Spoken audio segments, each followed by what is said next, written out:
A long time ago, in a galaxy far, far away, nothing happened. Nothing happened. And that's a true story, but it's not very exciting, is it? No. The secret to storytelling or listening or reading, it's all about imagination. That is the single most important ingredient. We need our imaginations activated. And sometimes imaginations can serve to our benefit, like when little kids are fighting an imaginary bad guy. That gives everyone an opportunity to be the good guy. But sometimes it serves to neutrality, or it fails to serve. Like the longer I wait and look for supplies to kill a spider with, the bigger the spider seems to become. And it doesn't change the plot or the ending or even the mood, but it's a trivial detail in the grand scheme of things. And that's neutral. But sometimes our imaginations can serve to our detriment. Like when you imagine someone threatening you because they say something similar to people who have threatened you in the past, when they're actually wanting to protect you. It's interesting how our imaginations can fool us. And I'm guilty of this. I had a dream last night in which I was at this hipster hub, uptown, overpriced little pancake shop. I was there by myself with a massive bowl of vegetables. And in walks somebody who I was scared of.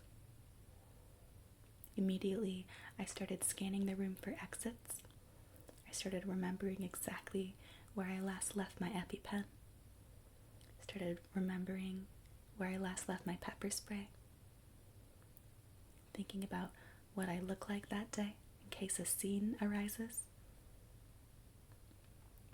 Reviewing in my head some self-defense techniques that I learned at a self-defense class. My imagination was very, very active in that moment. But I watched him find someone who was very whimsical and very similar to my old self. She had an eyeball on her forehead. And she held crystals in her hand. She had wild, bright colors and whimsical patterns on her oversized cardigan.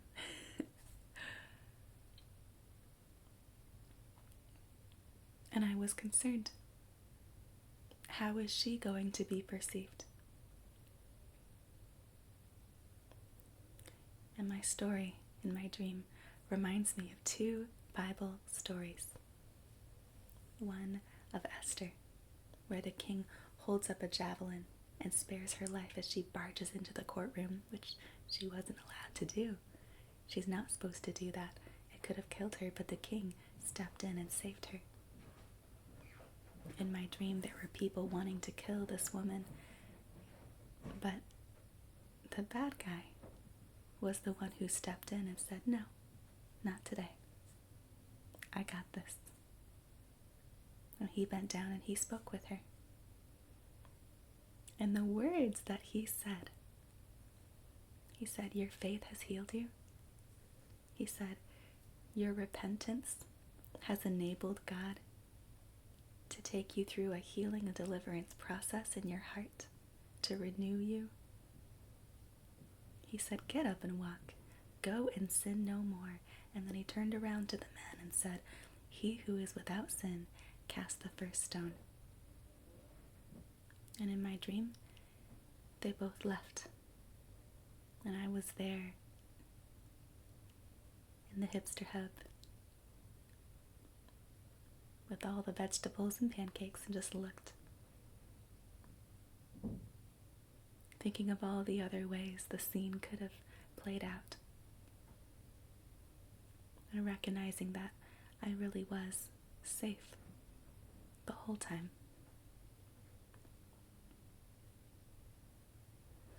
In my dream, he came back, winked at me, and left again,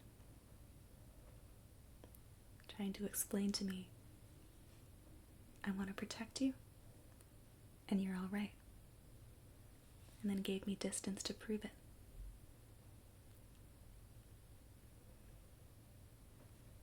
And God allowed me to imagine that over and over and over as many times as I needed, because it healed my heart.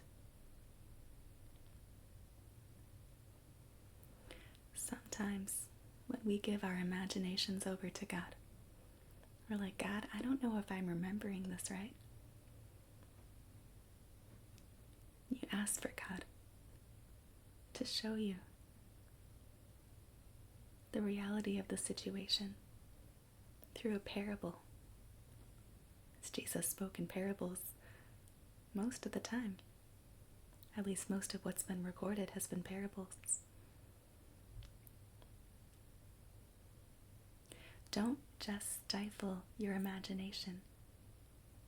Don't just put it in a box.